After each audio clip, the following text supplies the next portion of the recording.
the radical step that we're taking in this program and in this work is to recognize the power of where we're perceiving from. So I wonder, as we're just waiting for some of our friends to arrive, could you take a moment to check in with yourself and notice, where are you hearing my voice from? If you were going to say, if you were somewhere in space, where in space is awareness, just intuitively or habitually or right now? What do you notice? And then maybe we'll write it in the chat. Give yourself a moment to ask, where am I perceiving from? And if you're just arriving, we're just asking a very simple but radical question. Where am I hearing the voice from? Where am I seeing the images from? In relation to the body, in relation to anywhere? Where is here? So if you're just coming in, we're just beginning with this very radical, simple question. Where am I hearing from? Where am I seeing from? If I had to say in space, am I up above my head to the right? Am I in my left elbow? Am I down in my feet? Am I below the ground? This is the radical question that we ask ourselves when we're playing with heart perception. And when you have a sense of it for yourself, I'd love it if you would share it in the chat so we can get a sense of the breadth of places. And if you're just joining and still catching up, we're just sensing in very simply to where awareness is oriented in relation to the body.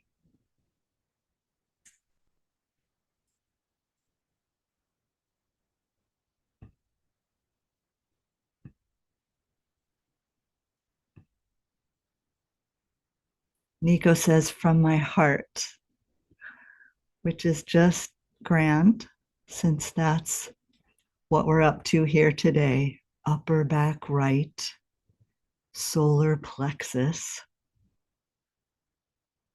middle of my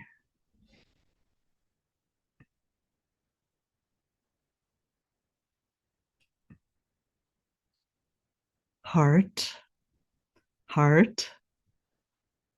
scattered around the periphery of my head. That sounds familiar. Definitely above the waist, between the waist and crown of the head, and more to the right. Interesting. Love how specific that is. Head, but I look forward to this shifting. Yes, indeed. Above my head to the right. Oh, that's funny that I use that as an example. Center of my chest or torso. Sumo says belly, hello, throat. And if you're just coming in, we're just discerning, how is perception oriented in relation to the body right now for you? And some people, and I'm welcoming that you share in the chat what you discover. Shoulders, chest, and center. Head. I started perceiving in the mind, but when I take the time to pause, I drop into my heart and sacral. Yes, I love that. That stillness is an invitation to drop in. Upper back and heart, beautiful. This may seem like not what you asked, but I am hearing you from the space created by our connection that comes from the work we've done together. So it's not a particular place in me, it's the field. Martha, I love that sharing. And it actually speaks to some of what we're doing here, because tapping into the body's knowing is to tap into the field. The premise of this work is actually that what we typically think of as inside and outside are not so separate, as you well know. So I love that you shared that. Okay. I really appreciate everyone showing up on a weekend afternoon or whatever time it is. I think there are people here from around the globe. I want to introduce my friend Chris. Are you here, Chris? Can you wave to me? Hi. I'm going to switch so that I appear on the screen. It's not really letting me do that. Let's see. I'm going to do that like this. Bear with me. Technology is not my forte. So let me share with you that I intend to start with a meditation, a guided experience for about 40 minutes. And then we'll move into a period of whatever you make of this. Q&A, discussion, sharing, mentoring, whatever works for you. So please begin by making yourself as comfortable as possible.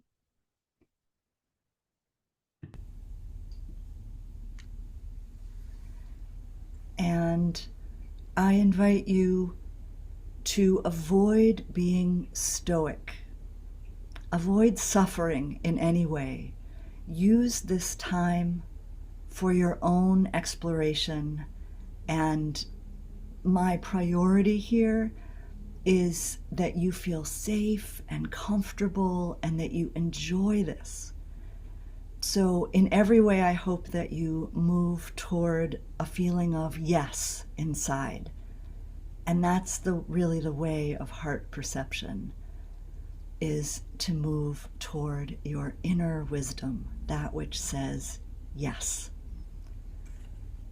Chris, am I coming across clearly? All right. So,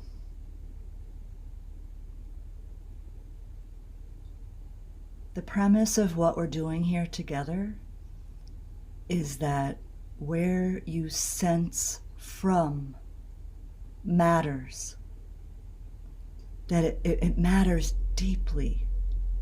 It actually affects not only what you know, but how you know it.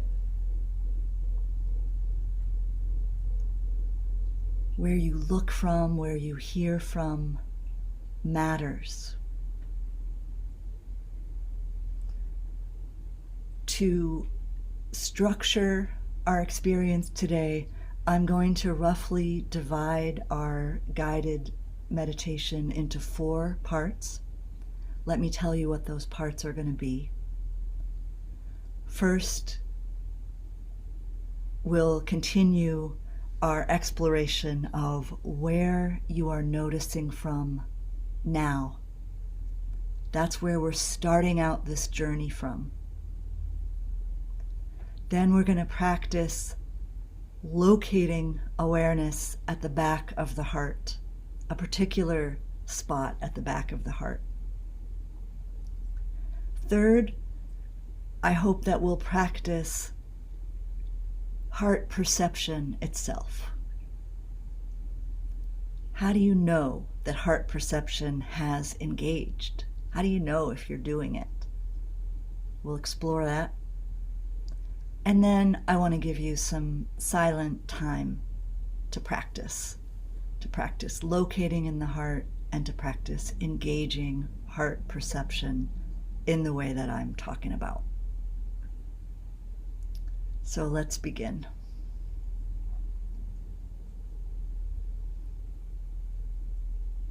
Where is knowing happening for you right now?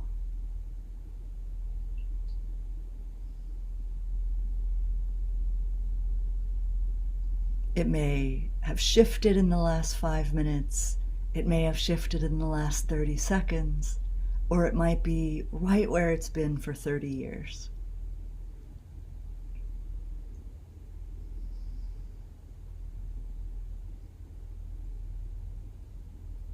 It can come across as such a strange question, but it can also be such a simple investigation.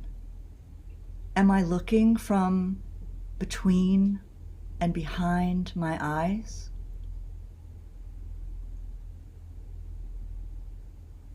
Am I looking from outside of the body altogether? Is awareness stabilized in my belly or in my butt?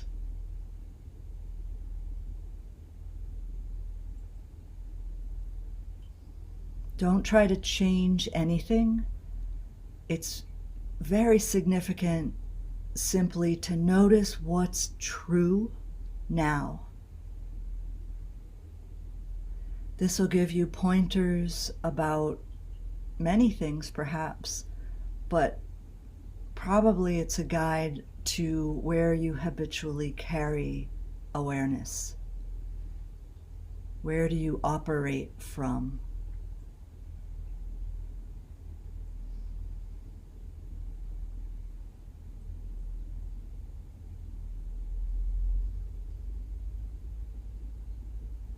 There may be a circumstantial piece around letting the dust settle from your morning, or feeling like you're in a group here, or not knowing exactly what we're doing together, or how are you going to do this? And at the same time, you might really feel the amplified field that's available when a group of people hold a common intention, like we do here, of dropping into the body and into the heart and even into this particular way of perceiving that I'm calling the back of the heart.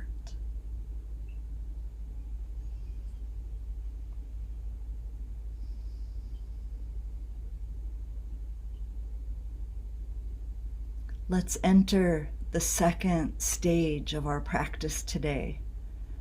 I want to give you the opportunity to locate a particular place that is the center of our center, a balance point between the head and the root.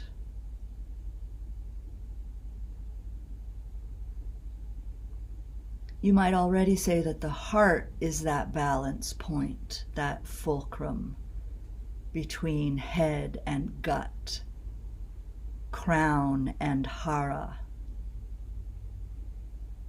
cranium and pelvis. What's the middle of the middle?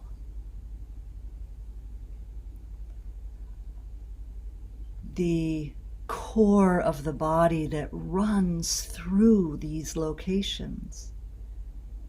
We can call the midline, the core channel that is spoken of in so many traditions, the Sushumna in yoga, the acupuncture channel or channels at the center, the spinal cord and nervous system in Western medicine.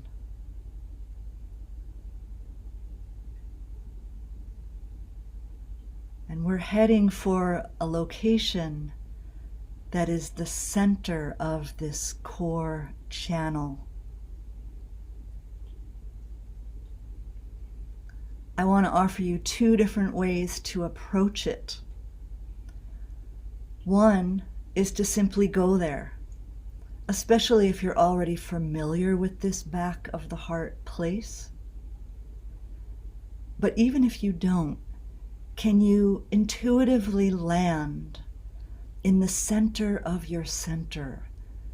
If your arms were your horizontal axis and the axial, the longitudinal line of your body, of your skeleton, were the vertical channel, can you intuitively go, simply go to the spot that marks the X?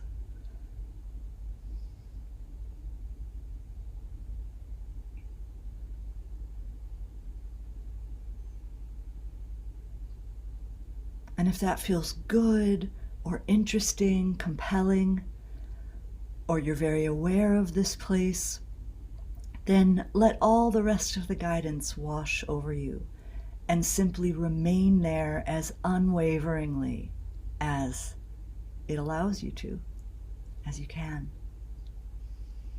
Take a breath into that spot. Maybe put your hand on your chest. Let the kinesthetic guidance bring you deeper inward. Good. It's really interesting how far back the spot is. We often tend to pull forward, so let yourself fall back into the back of the heart. So I said there were two ways to approach it. One is just directly to go there. Now I'm going to lead you in an approach that's more meandering, a guided approach. It feels like the center of gravity in the group is helping us drop downward already. So again, noticing where awareness is landing right now in relation to your body.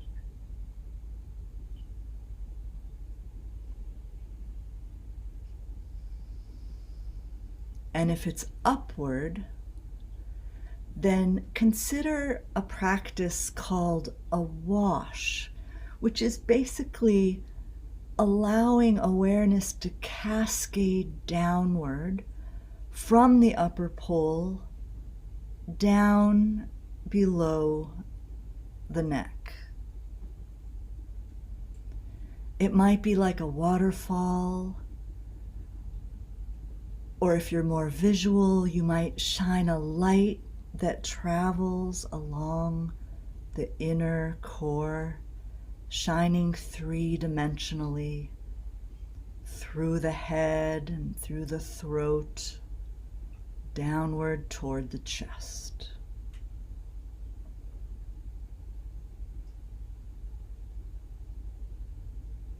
It's funny how there are these places along the midline, like breathing in the scent through your nose,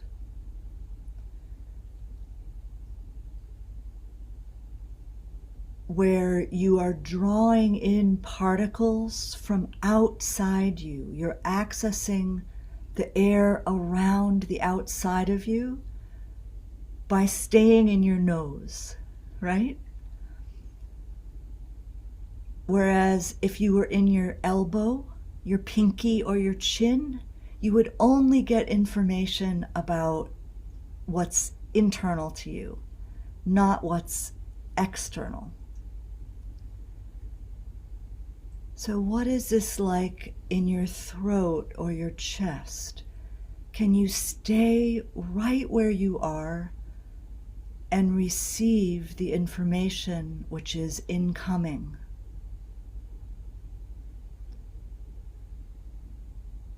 Good. And this is a guiding principle of the work, is to not go anywhere. to simply allow what's already true to arise in awareness.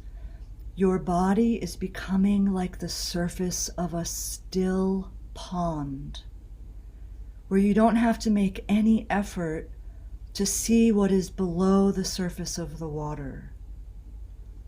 You're simply allowing what's true to arise in the clear arena of perception. Good.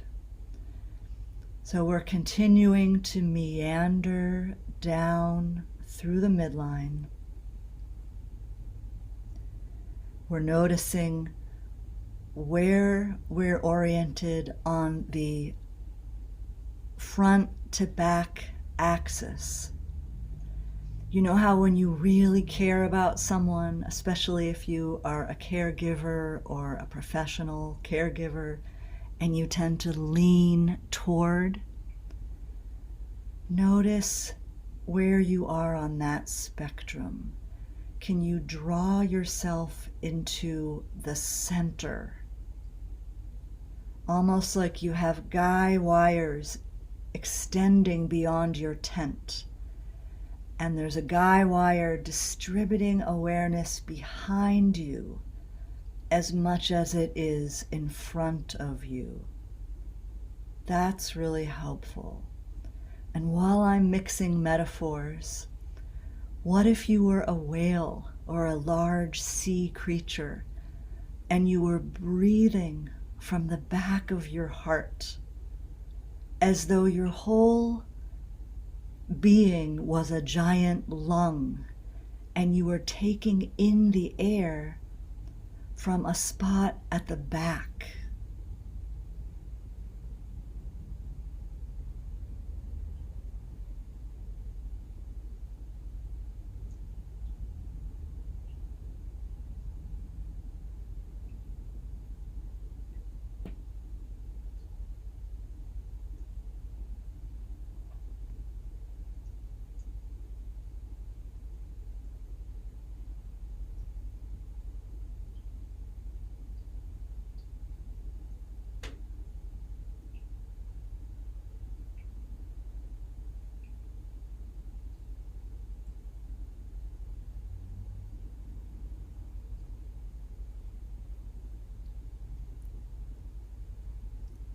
It's very common for it to take a good long while to get to know this territory.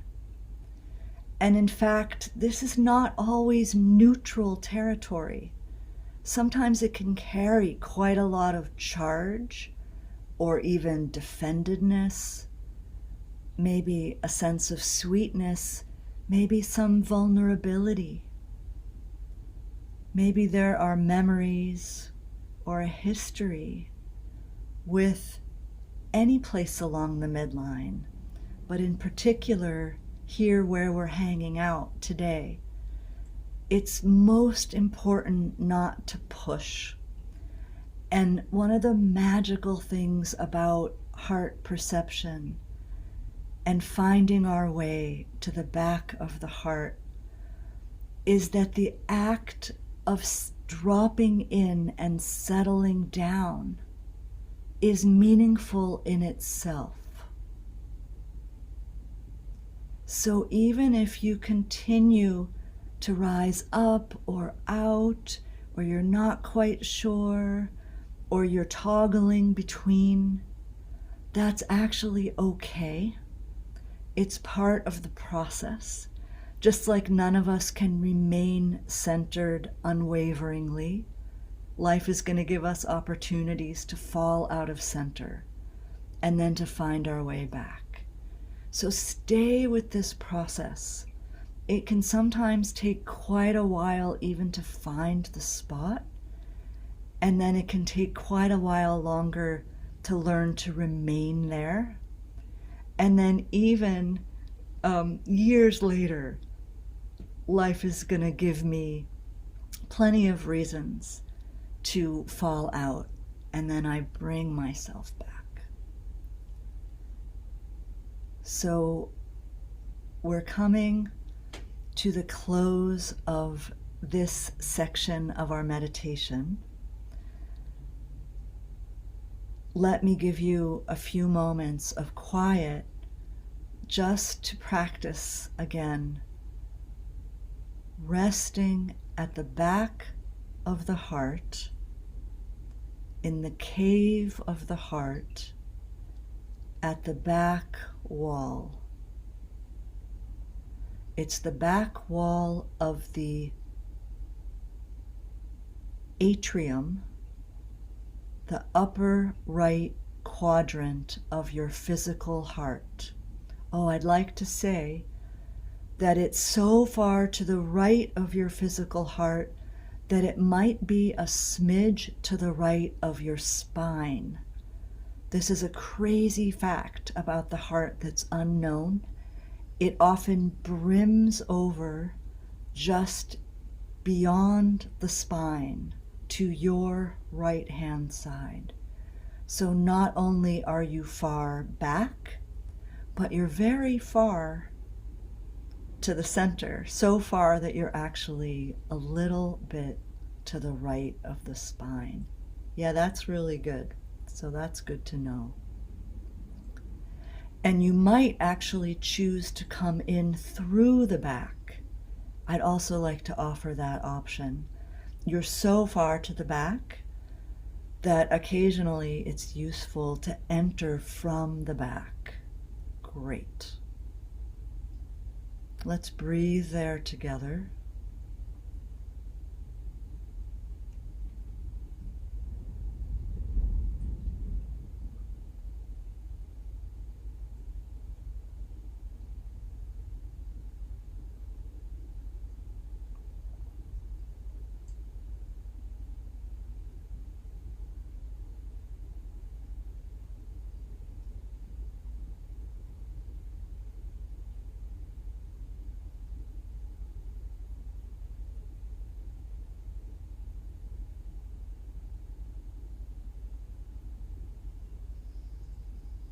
Good.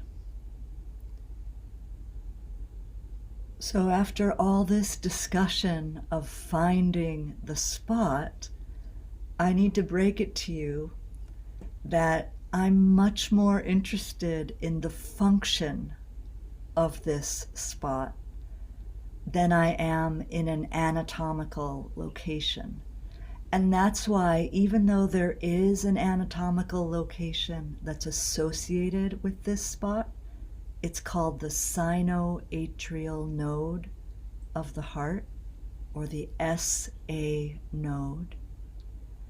It's a microscopic bunch of cells that are called the pacemaker cells. And they give the impulse to the heart to contract, to beat. But I tend not to emphasize the anatomical location because what's truly important for the process of heart perception is the shift, the transformation actually in perception that occurs when you perceive from this quasi-physical location. A group of my students called the SA node the quasi-physical location from which life breathes. And when we operate from this place that's not quite a place, it brings certain qualities of perception online that have an enormous impact on how we know and what we know. So let's start to practice not just being in this location, but perceiving from it. And just give yourself a lot of slack here, knowing that even if you're solidly there, it might take you a while to discover that you're actually there, or to have a reliable point of reference to know reliably that you're there. how do you know that heart perception has engaged? Well, there are as many ways to know it as there are human beings with a heart. I'm going to give you some examples, and they're really by way of inspiring you to play with this yourself, to discover for yourself, how does it feel for you when heart perception comes online? For one thing, it's bound to be simpler because the mind tends to make things complicated, whereas the heart simplifies. The mind tends to analyze and narrate and judge, whereas heart perception gives us access to a kind of knowing in which things simply are as they are. Can you feel how simple that is? You're actually experiencing reality the way reality is, and not how you think it should be, not what you want to happen, not based on beliefs that you formed 45 years ago. Heart perception is very pure and simple. That said, heart perception gives you access to a level of knowing beyond the personal, local mind. One of the functions of the SA node is to toggle between your personal self and the transpersonal level of knowing that we're all plugged into, but we don't necessarily have immediate access to or practice with. We're engaging a level of perception that is at the what's the word I'm looking for? My teacher calls it a swinging door between the finite, limited reality that we look around and see as 3D reality out there, and this deeper source of wisdom and guidance and information that is infinite and unlimited and deeply powerful. And therefore, one of the ways that you know that heart perception has engaged is that intuition starts flowing through. Intuition that's coming from a source beyond your personal mind.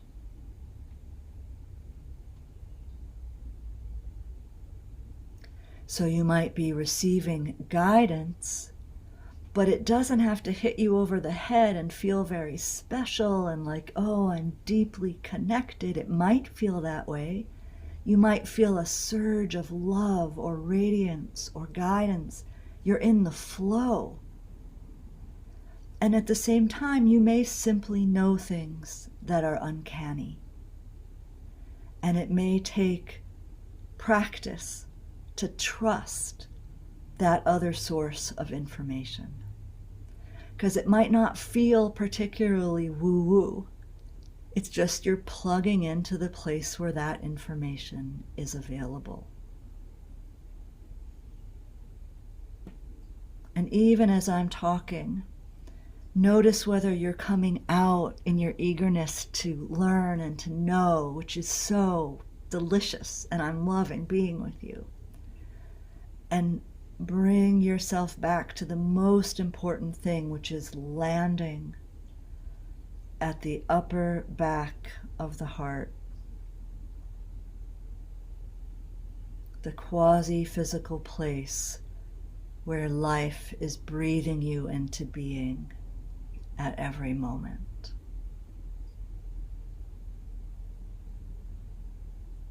And it's not just the physical breath that you might perceive. a lot of you on this call may be biodynamic craniosacral practitioners. And this SA node is a place where it's straightforward to experience the truth of the fluid tide and the long tide and even the dynamic stillness. Because this is the place where stillness and nothingness come up against form and body and world, and where we can slow down enough to be aware of those primordial patterns. And this brings us to another way that you can know that heart perception is engaged. And that is that even beyond intuition, you may actually arrive at a level of instinctive knowing, beyond personal guidance, beyond being in the flow. You might simply find yourself saying things, or knowing things, or doing things where you are moved, your hands are moved, your mind is moved. This is contacting a source of creativity and genius, brilliance, and love, which is beyond human reckoning or activity. And that's because we're plugging into the divine source, not just the source of our personal body, but the source of being itself.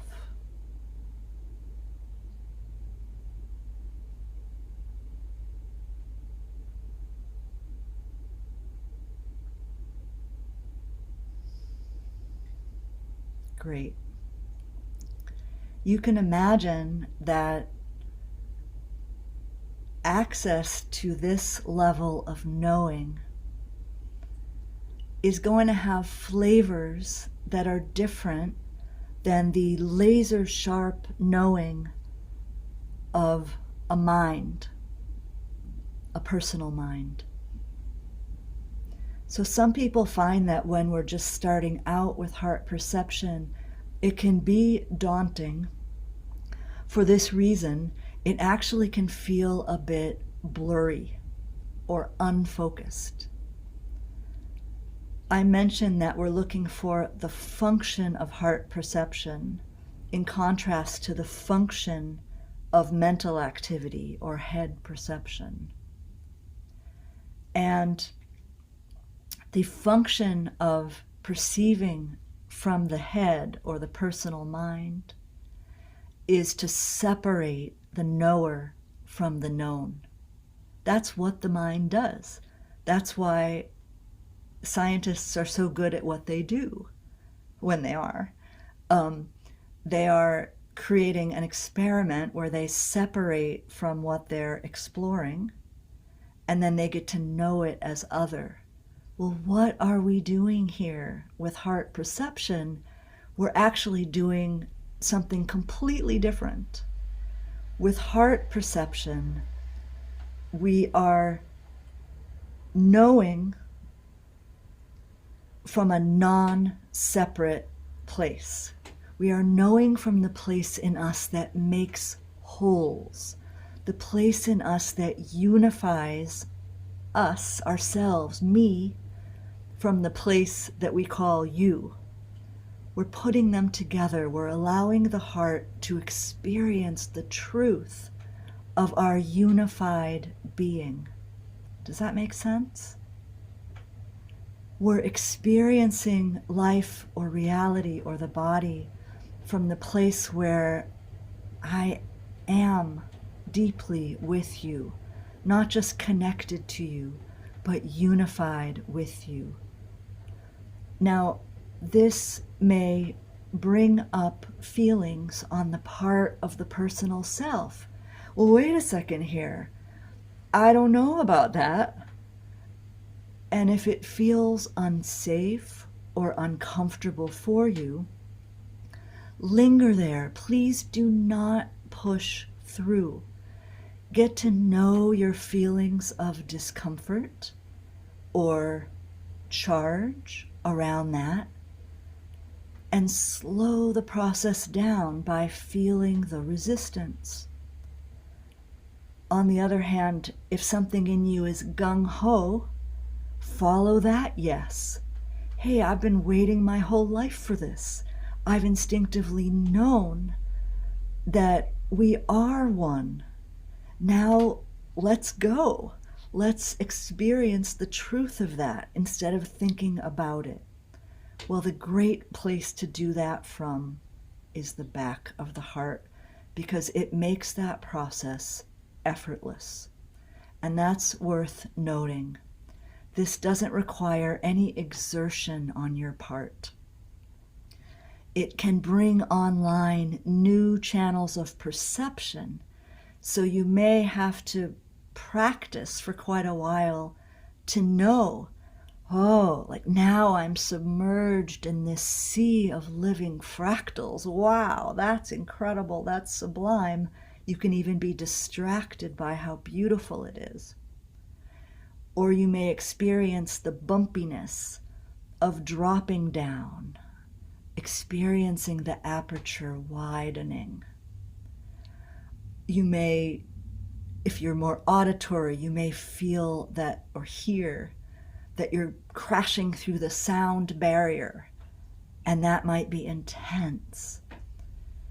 So in these final few minutes of our meditation time, I'll be quiet and give you an opportunity to practice whatever aspects of this process are most relevant for you right now.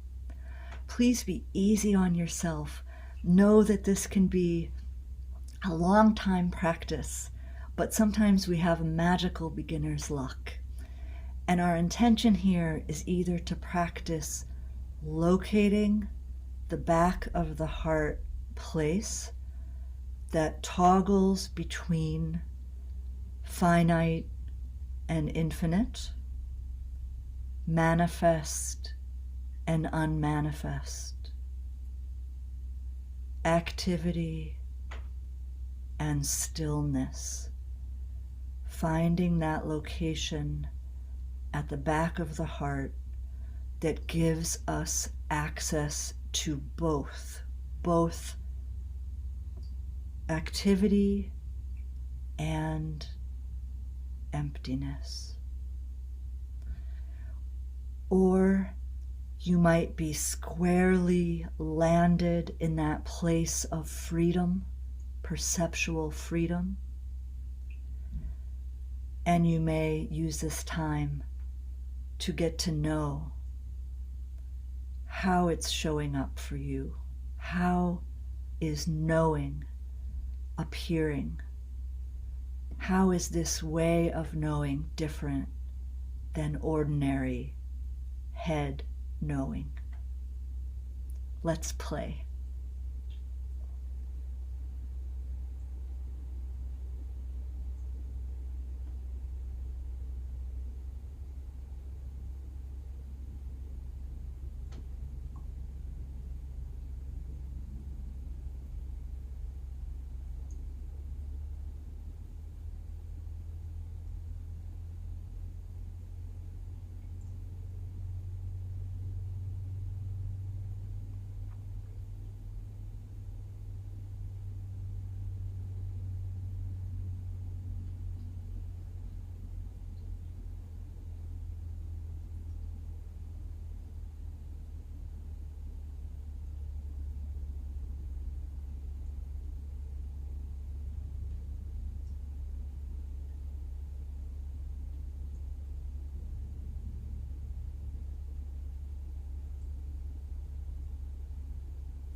Thank you so much. So, even as we move into this next part of our time together, I encourage you to bring any insights or sensations or experiences with you. If you want to jot yourself a few notes or stay with your eyes closed and indulge any good feeling, I'm all for it. Take note of what you're experiencing right now. I strongly feel the heart field that you all brought in. So I'm imagining you might feel it too.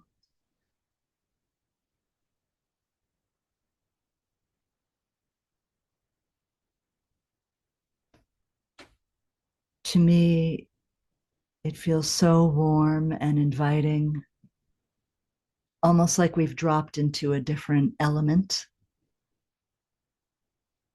elementally. Would anyone like to unmute yourself, even just momentarily, and share a word for this feeling? Or if you want to type it into the chat, my friend Chris can read us some of your words. How does this feel to you now?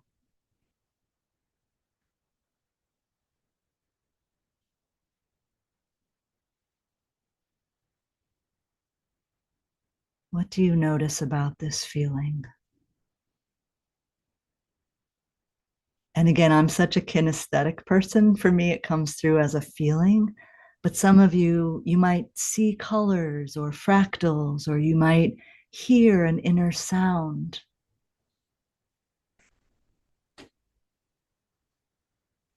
I would say warm and cozy and simple.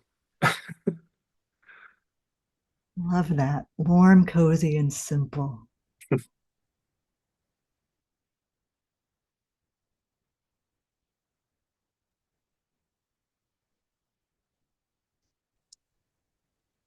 Susan wrote fluidity. Ah, fluidity is such a good one because we're moving from being particles, solid billiard balls, into a flow state. And of course, those of you with a biodynamic background recognize flow state as being the fluid body, which is a physiologically optimized body. A body in health is flowing. So, fluidity is just a glorious word. Thank you. For me, it's more all of those things, and it's boundless. It goes so far out, I can't track it. Boundless. It just is like goes on forever. Yeah. Love that. Thank you, Mary.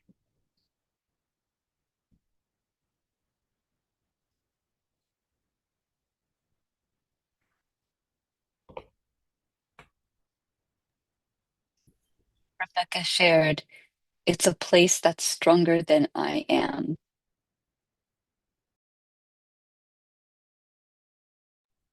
That just takes my breath away.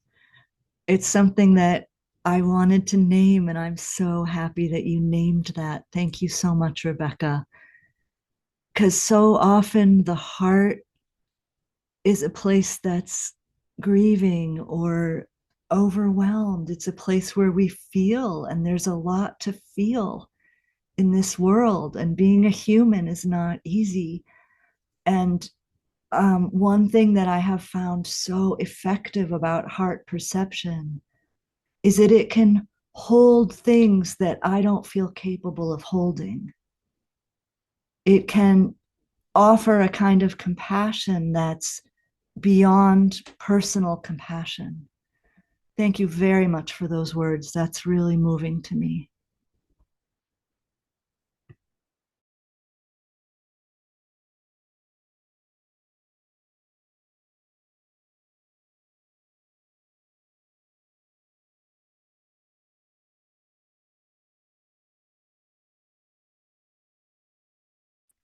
I'm new to this and felt pain I didn't expect to feel and noticed my mind swooping in to scoop that up and figure it out. And it was nice to feel that didn't have to happen.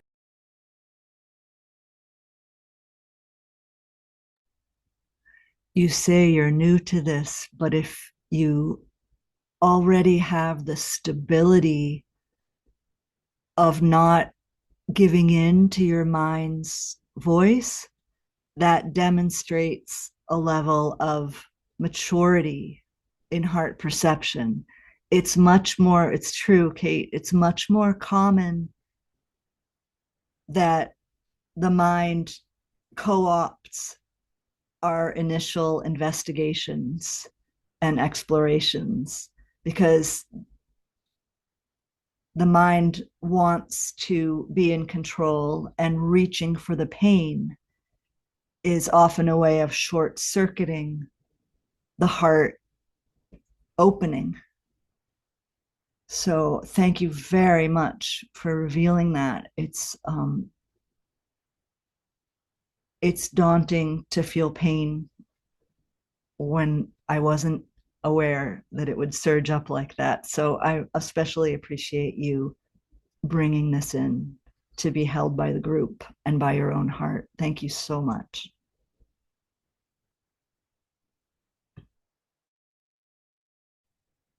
I'm actually relishing on the contrast between perceiving from my head, which is where I was not long ago at all, and from my heart. Because actually, 30 minutes prior to us starting, I had the opportunity to turn inwardly to prepare, but I didn't take it. And I filled in until the very last minute with all that surface stuff.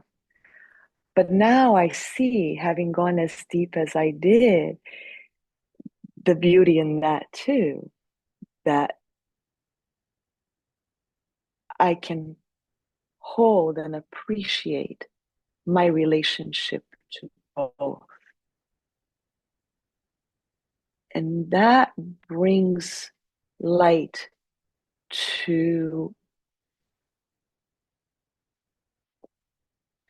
a pattern that has been accustomed to being impatient, irritable, judgmental, and so on.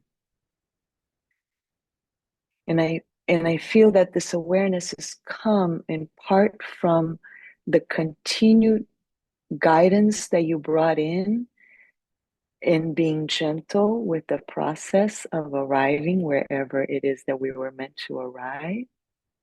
That gave me the permission to come with all the busyness. And also that one moment where you shared, it's okay to walk in through the back door. You didn't say those words, but I was given permission to also just come in through the back and also be there. And that also is very reassuring to someone who likes to play in the field of the busy mind a lot of the time.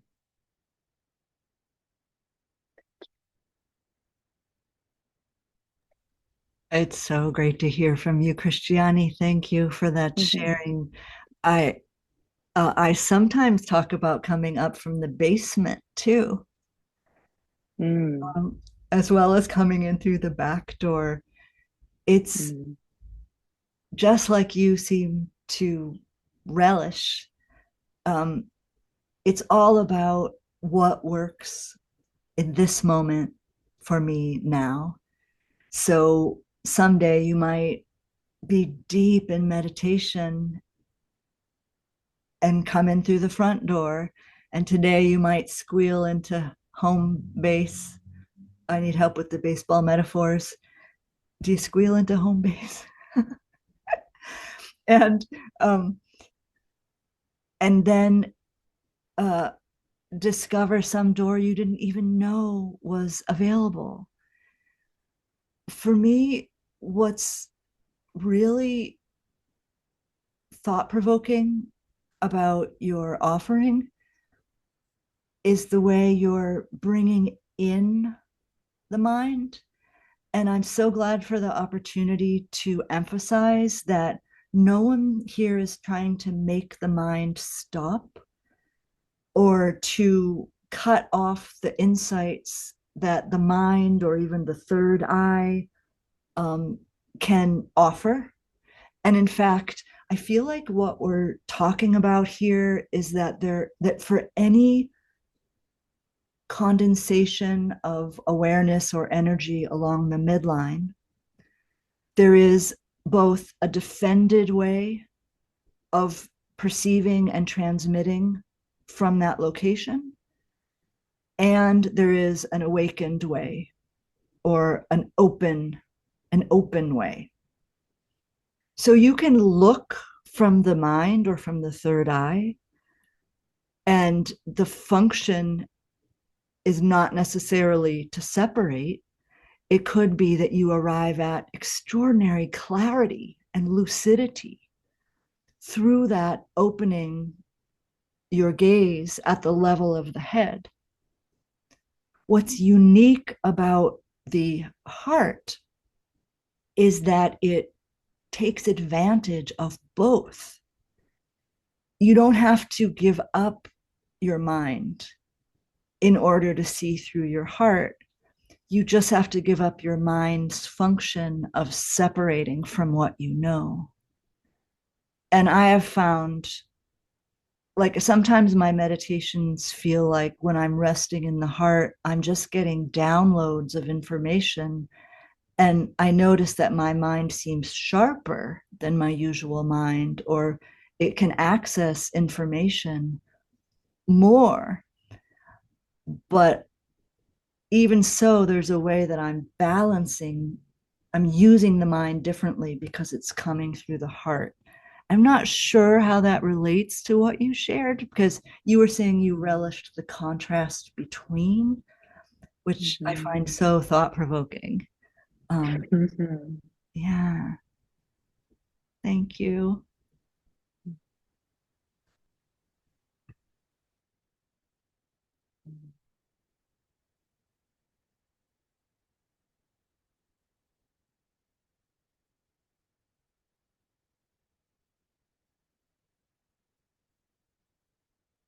Somehow, Mary, you're still muted, even though I can see that you intended not to be.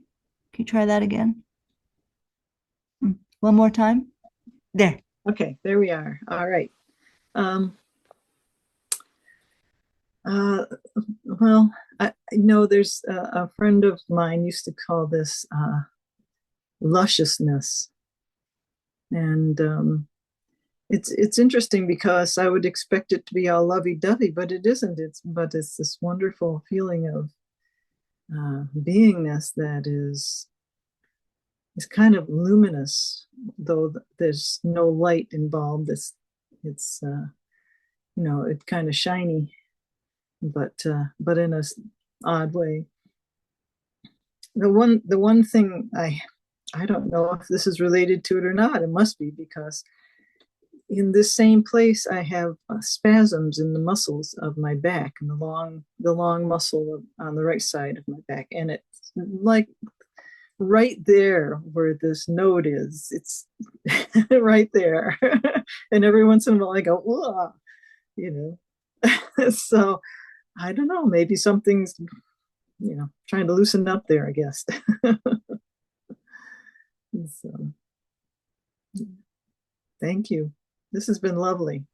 Oh, I'm so glad. I'm just enthralled by your words.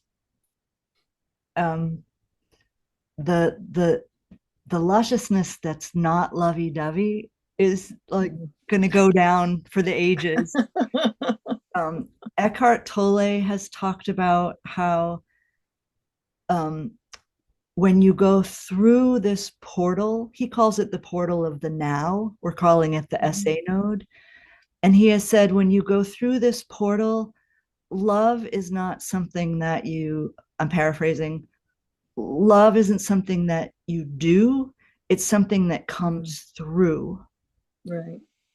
And I feel like there's so much lovey-dovey, like in our culture. We think, Valentine's Day and red heart emoticon, and there's such a syrupy, sentimental kind of emphasis, and love is often seen as romantic love.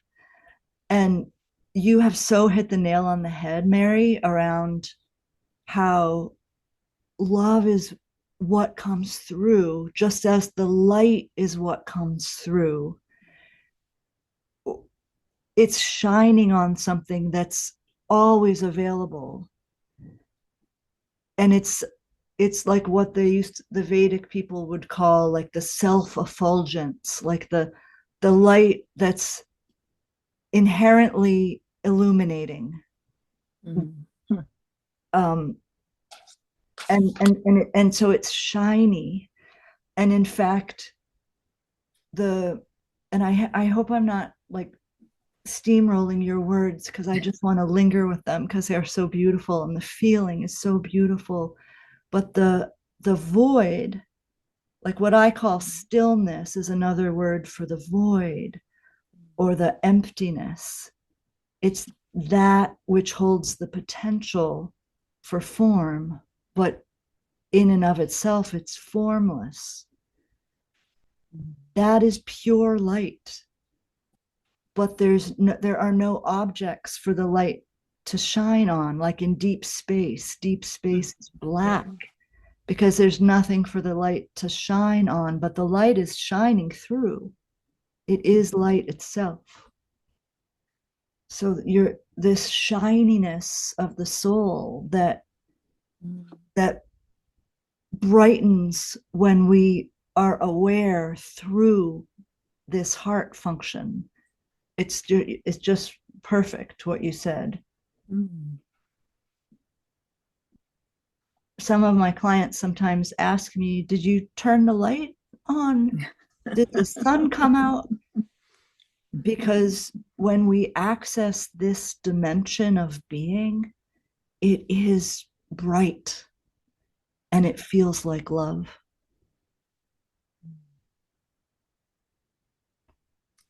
Thank you. Yeah, thank you. I have not heard someone speak to that muscle, the paraspinal muscle that has the spasm, in relation to heart perception before, but it reminds me of, well, my friend Linda, who I think is on this call, she used to call that the place where our angel wings were snipped when we came into human life. This back of the heart place, then behind the shoulder. Wow. Thanks, Linda. Yeah. Thanks, Mary.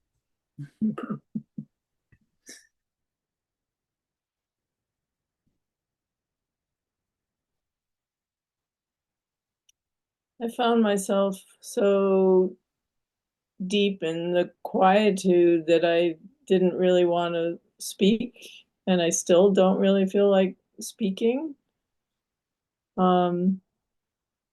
You have any thoughts about that? Yeah, I do, actually, being me.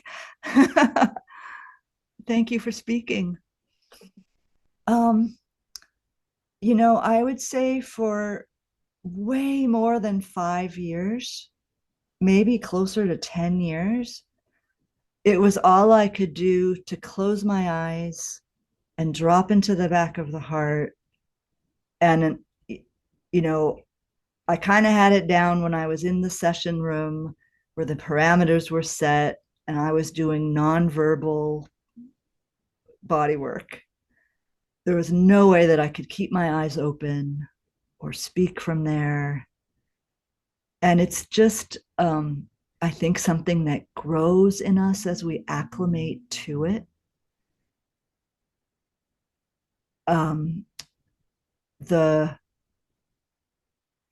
Something stabilizes around this particular quality of awareness where it can look through the eyes and it can speak through your voice.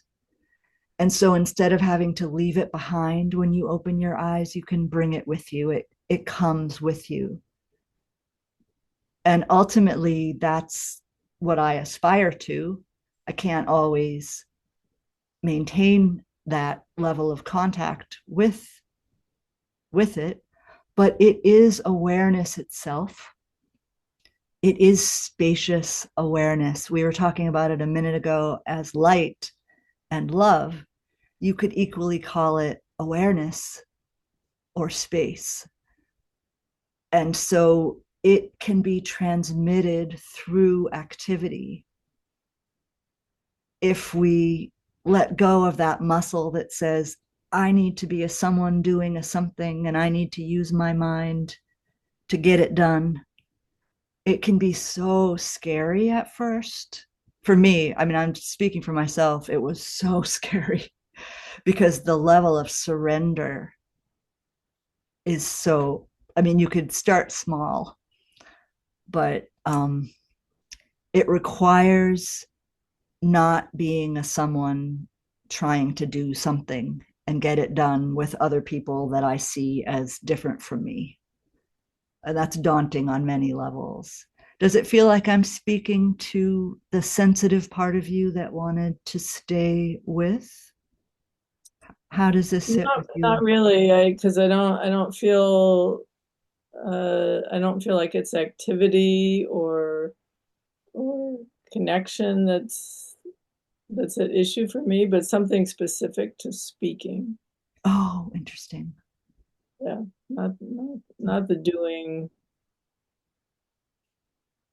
speaking. So I'm curious how it is to be speaking.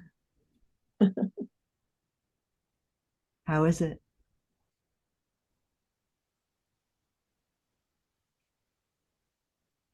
Still doesn't feel like something I'm wanting to do, which is unusual. So. Oh, yeah. Yeah. So it's possible that you're just so fully plugged into the deep silence that there's no impulse to speak.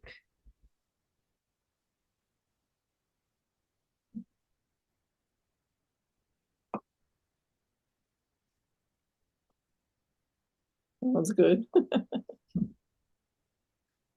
It feels good. I almost feel it settling right now and it gelling in the field, like something's densifying that you are invoking for us, which I really appreciate.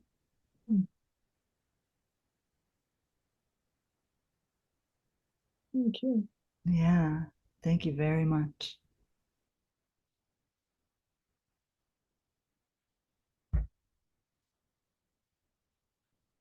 I'm curious if other people feel what I'm pointing to.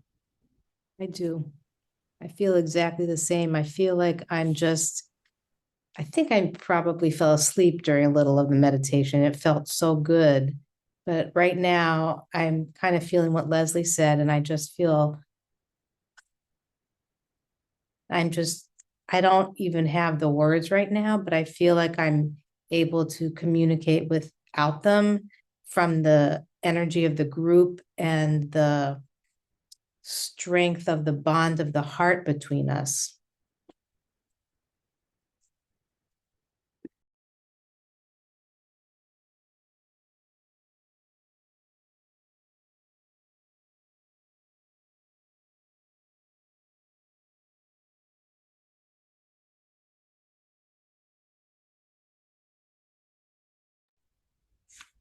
I'm really appreciating those words, Lori. Thank you.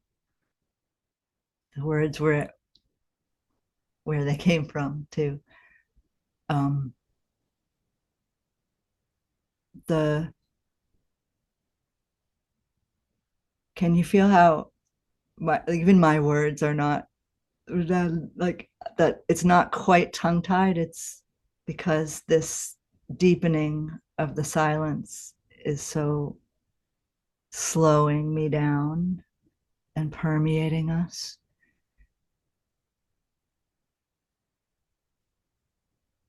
In terms of the contrast with the mind's way that we were pointing to, the heart's way is to be in this conjoint field. That's a phrase from Stephen Weiss, an osteopath, this conjoint field that we're building. It's like the bridges already exist and we're opening the gates and dropping in together.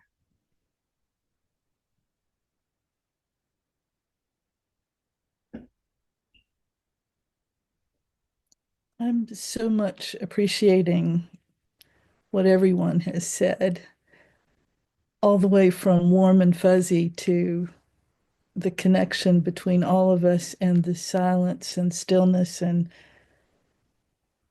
finding it hard to make words. um,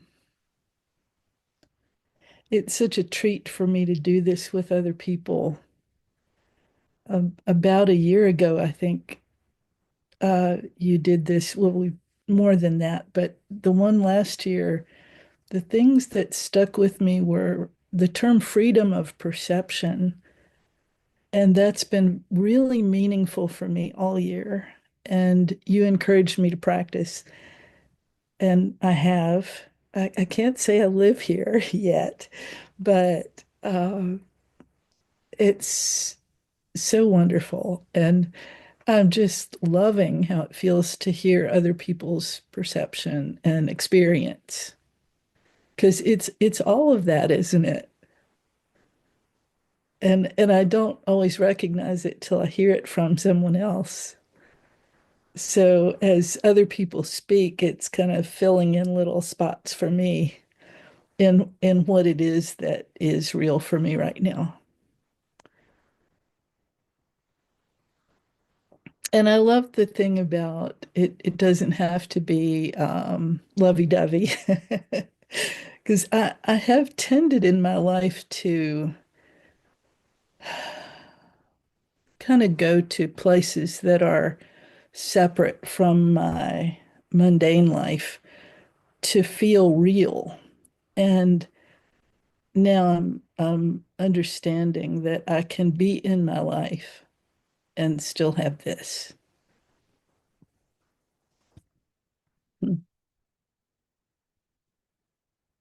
Thank you so much for what you're doing here, Jenna. That is so powerful to hear from you, Martha. To be in your life and have this and do this. I just really pray that this gets transmitted in a way that's not an insular kind of thing, but that we practice this and take it out into the world, which is so built upon separation and using other people and objects and the earth as othering them. And at this level of perception, I wouldn't say we can't do that, but it's just so much harder to do that.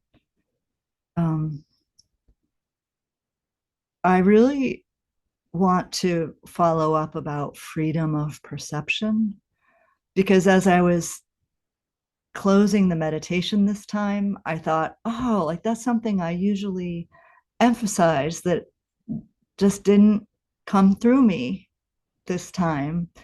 And it's a testament to what you're saying, that what everyone is adding in is filling in the gaps and offering other angles on this practice.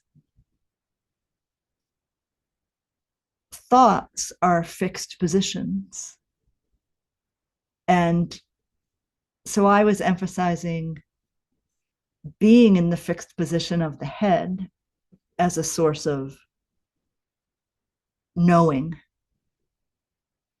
and the heart as a source of other information coming in as though it's different. It's not me and it's coming in through me. But that has a different ring to it than freedom of perception. Because one of the things that we can freely perceive with this practice is that we do not have to be identified with this place of perceiving. And in fact, we are that, as Nisargadatta said. This self with a capital S that comes through us is no different than ourself. Does that make sense? I'm still having trouble talking.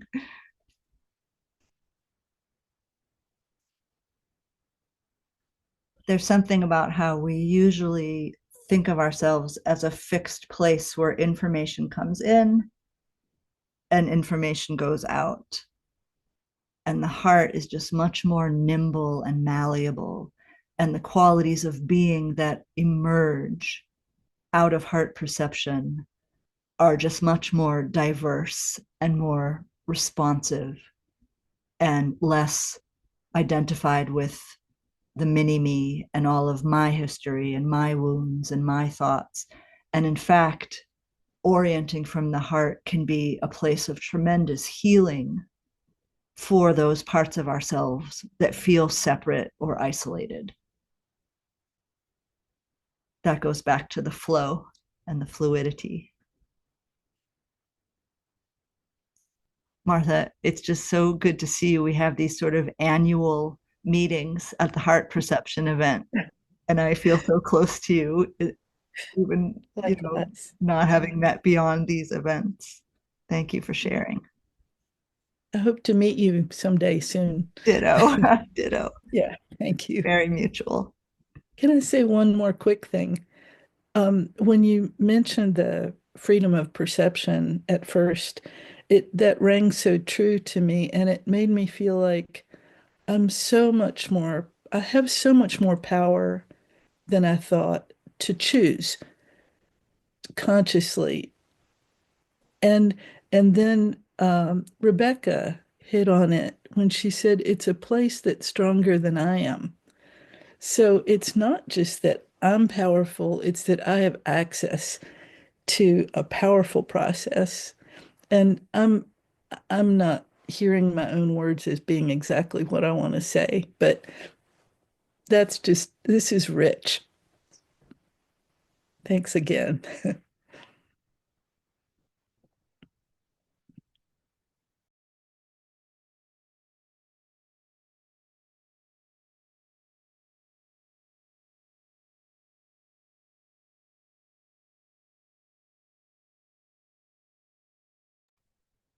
One thing I wanted to add is that I'm very grateful for is right before we started the meditation, I noticed that like my hands were cold and I was a bit uncomfortable. So I grabbed a blanket and wrapped it around me.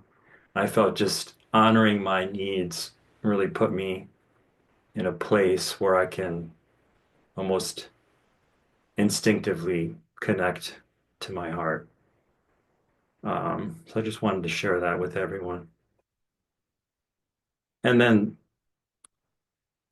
Jenna, to your point, as far as like, how do you know if you're coming, you're perceiving from your heart? Like when you said that, it reminded me of when, being in the biodynamic craniosacral training with you. And I remember, coming back from a weekend of training and then having a conversation with my mom and just really needing to say something.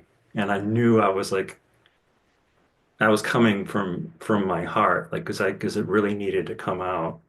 I don't even remember what it was, but I just remember just the need to say something and that it was coming from my heart. So I just wanted to share those two things. Thank you. Thanks an awful lot, Miko.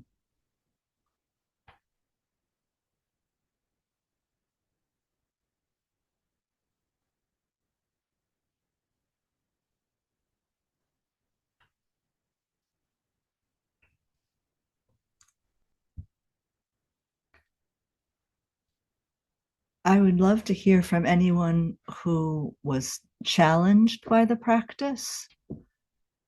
If there's anyone who's feeling shy to share, but it's just kind of not quite landing in a way that's accessible to you, or if you would like some extra support around perceiving from the heart, back of the heart, or finding your own SA node, or just want to share that it was difficult for you, it would be great to weave your voice into the conversation.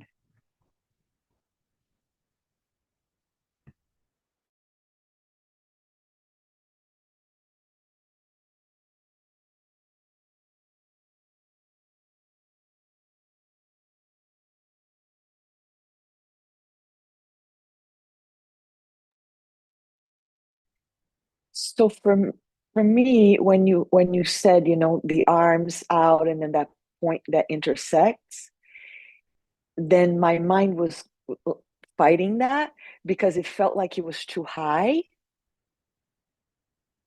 you know? And so then I just had to let it go.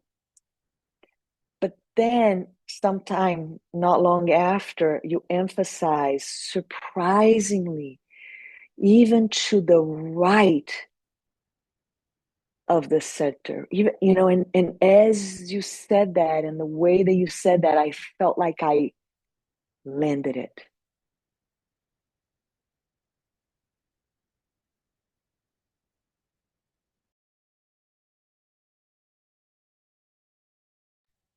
I feel how accessible you're making it right now. There's another spot that I have played with. It's a bindu.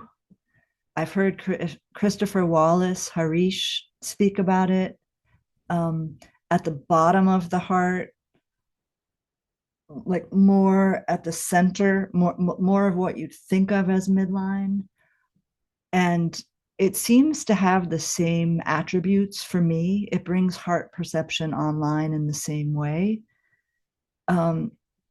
So I wonder if it's possible, like anywhere along the midline, you can access infinity and like so many of these juicy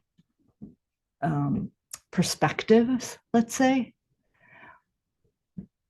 So I love what you're bringing in. You're right. Now, when I did it, I was like, no, it's not. Like, it's definitely not up here where my arms kind of are. So that doesn't quite make sense.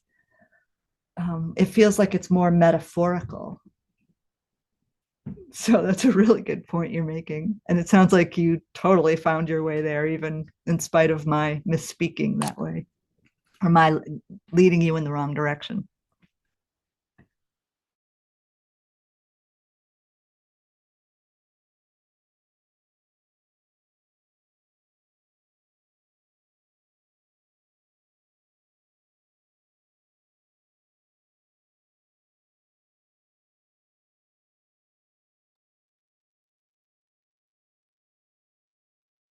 Jenna, MAB Mab says, I need to play with it more, sit with it. Meditation in general is a little beyond me. I feel emotion there, the heart, not sure if I perceive or speak from there. Nevertheless, what you are saying fits with other things that are coming to me as lessons in moving toward non-duality and healing. Oh, that's so beautiful. I feel like after 20 plus years of exploring, I'm also still getting to know the different nuances. Like, what is the heart chakra?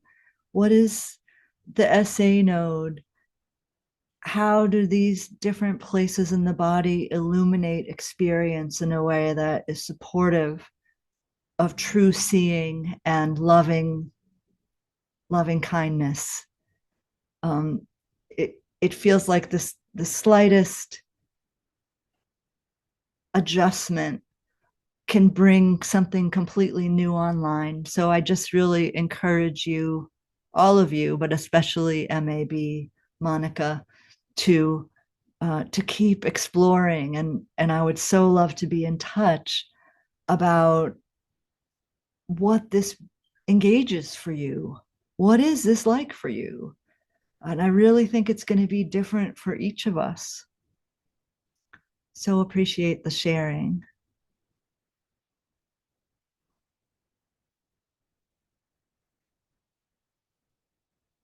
Is there one last person who would like to describe anything about your experience or ask a question? This went so quickly for me.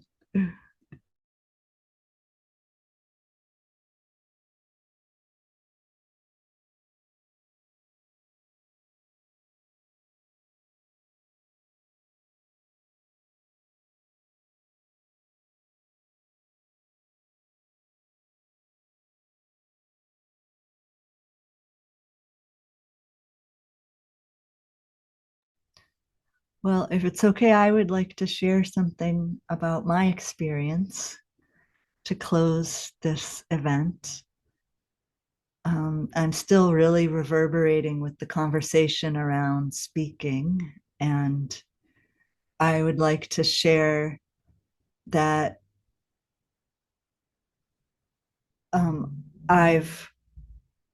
I've always felt more comfortable in a one-on-one situation and small groups. I'm very introverted, and for me, it's not an obvious step to meet in a group, and it actually makes me very nervous, and I typically have too much to say, and it's very confusing to know which things are important to say and how to say them, and I want to get it right, and I'm insecure by nature.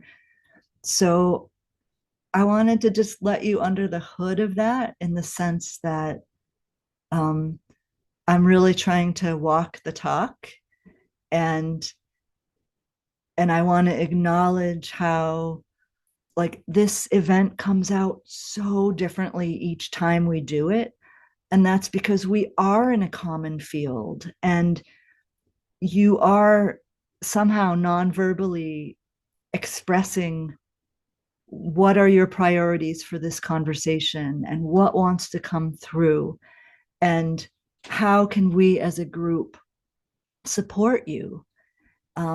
Not just with me in the leadership role, but all of us are weaving this web together. And so I just want to acknowledge and express my gratitude for you for supporting me that way in this conversation, and for kind of lighting up the wires, like, and hopefully I kind of allowed to come through what was longing to be expressed here today with so much love and eloquence. And I mean, you're all such bright lights, and it just has brought me so much joy to be with you. So I want to thank you fervently, and hope that you take this out into your daily life, and please keep in touch.